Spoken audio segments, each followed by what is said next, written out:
curso de Introducción al Lenguaje Jurídico, módulo 1, el lenguaje con el cual se expresan las normas jurídicas. Ese es el concepto que vamos a abordar.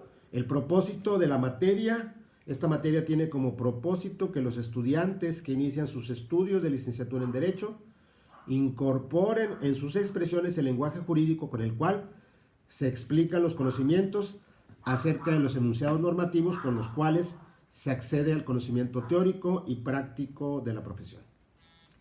En la pregunta: ¿por qué es importante comprender el lenguaje con el cual se expresa la norma jurídica, a diferencia del lenguaje con el cual se expresan los contenidos normativos de la moral y de los usos convencionales como mandatos de otras conductas o de ciertas conductas? Los temas, subtemas, mejor dicho: 1. Los sentidos de la norma como regla de comportamiento. 2. Las normas morales y los convencionalismos como imperativos. 3. Norma jurídica como imperativo hipotético. Y 4. Clasificación de las normas jurídicas. Antes de abordar estos 4 subtemas, creo que es muy importante el entender, comprender de lo que vamos a hablar, qué es el lenguaje jurídico. Y como un acercamiento al lenguaje jurídico, se puede definir como un conjunto de sonidos y signos articulados por medio de los cuales se elabora y manifiesta el discurso jurídico. Aquí Jerzy Wróblewski distingue 4 tipos de lenguaje jurídico. El lenguaje legal, y dice que el lenguaje legal es aquel que es resultado de la actividad del legislador, quien formula los textos normativos que tienen una significación jurídica.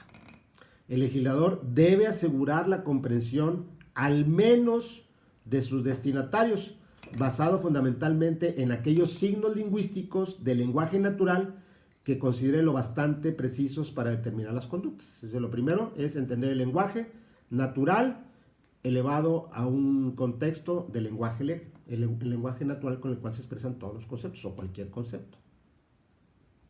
El lenguaje legal es una creación parcial del legislador, quien cambia el significado del lenguaje natural por razones de tipo pragmático. Es un cambio de carácter semántico más que de sintaxis.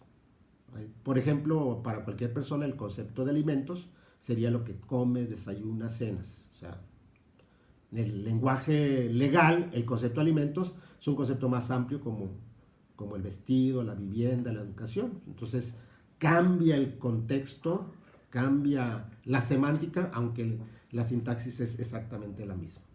Se habla de alimentos. 2. El lenguaje jurídico jurisprudencial. El lenguaje jurídico jurisprudencial es el lenguaje en el cual se formulan las decisiones de la aplicación e interpretación de la norma jurídica. El lenguaje jurídico jurisprudencial es considerado el metalenguaje, ya que para su elaboración se utiliza el lenguaje legal y en general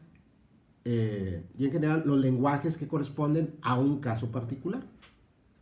Y el lenguaje científico es el lenguaje jurídico científico, los formulados en los discursos de ciertas conocimientos, estudios de la ciencia jurídica.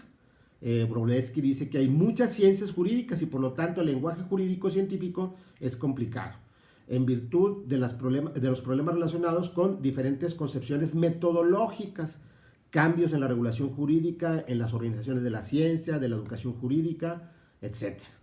En